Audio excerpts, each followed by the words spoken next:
जय गुरुदेव। श्यामरथी देवी जसोदा मैया सन 1952 में परम पूज्य स्वामी जी महाराज की शरण में प्रसिद्ध और दबंग वेश्या श्यामरथी देवी आई। वे मूल निवासी आजमगढ़ की थीं। किसी कारणवश वेश्यावृत्ति अपनानी पड़ी।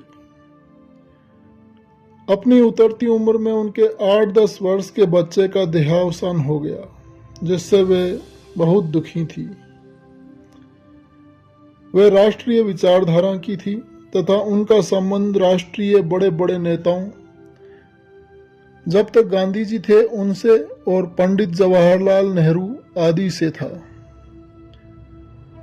बच्चे के न रहने के दुख से दुखी वे पंडित श्यामदत्त ज्योतिषाचार्य जी के पास अर्दली बाजार आई कि शायद कुछ पूजा पाठ कराने से उन्हें शांति मिल जाए। पंडित श्यामदत्त जी ने स्वामी जी महाराज की महानता और अपूर्व शांति देने के कई किस्से उन्हें सुनाए।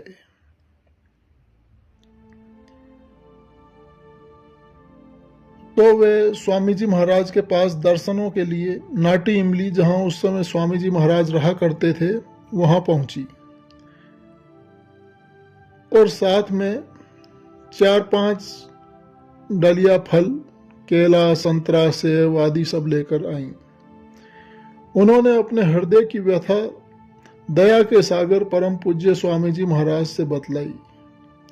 स्वामी जी महाराज ने उन्हें परमार्थ तथा अध्यात्म की शिक्षा दी, तो उन्हें सचमुच बड़ी ही शांति मिली। वे अनेक महात्माओं के पास गई तो थी, पर ऐसी शांति उन्हें कहीं भी नहीं मिली थी। स्वामी जी महाराज ने कहा कि बच्चे को तो मैं नहीं ला सकता, पर तू मुझे ही अपना बच्चा मान ले, मैं तेरी सेवा करूंगा। ऐसा किसी से भी उन्होंने नहीं सुना था।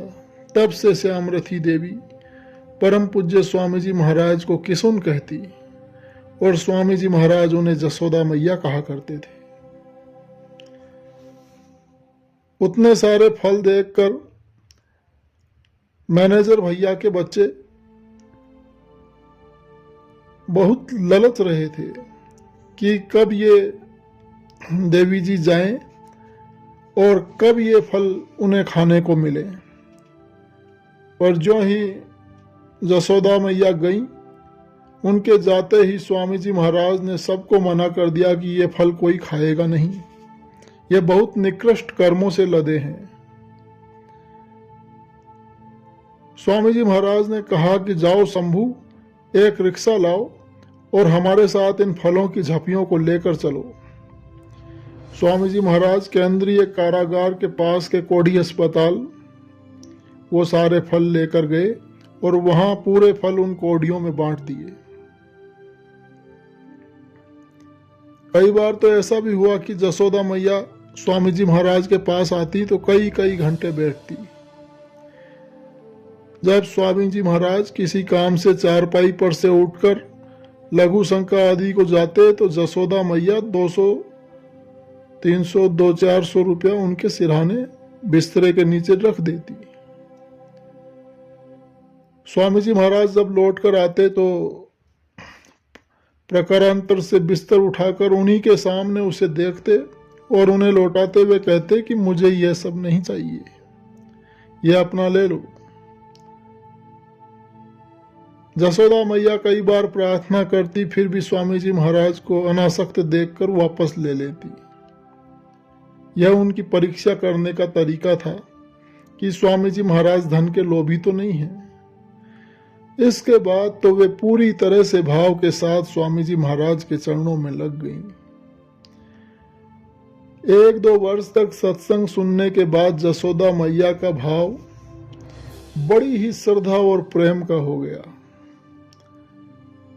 उन्होंने बेनिया बाग वाराणसी में अपनी एक कुटिया बना रखी थी। अक्सर स्वामी जी महाराज से प्रार्थना करके वहां स्वामी जी महाराज को लीवा ले जाती थी। वहां एक बड़ा कमरा था, एक आंगन था, स्वामी जी महाराज कभी मौज में वहां सत्संग भी करते थे। जसोदा मैया ने स्वामी जी महाराज को वह कुटी देनी चाहिए, पर स्वामी जी महाराज ने मना कर दिया। लोगों से पता चला कि जब जसोदा मैया ज्यादा बूढ़ी हो गई थी तो मथुरा आश्रम पर ही आकर रहने लगी थी। स्वामी जी महाराज ने उनकी सेवा मां की तरह से की, वैसी सेवा जल्दी कोई कर नहीं पाता। उन्हें अंत समय में पतली टट्टी होने लगी थी। स्वामी जी महाराज ने टट्टी फेंकने की सेवा तक की। जब वह मरी तो स्वामी जी महाराज ने उन्हें मुखाग्नि भी दी। लोगों ने मना किया कि महाराज आप साधु हैं, आप विरक्त हैं, आपको मुखाग्नि नहीं देनी चाहिए। तो स्वामी जी महाराज ने कहा कि उसने मुझे अपना पुत्र माना था, तो मैं उसका पुत्र भी तो हूं। और स्वामी जी महाराज ने उन्हें कंधा भी दिया और मुखाग्नि भी दी। वाह रे सतगुरु, हाथ गहे की लाज इसी को कहते हैं। धन्य है जसोदा मैया। जय गुरुदेव।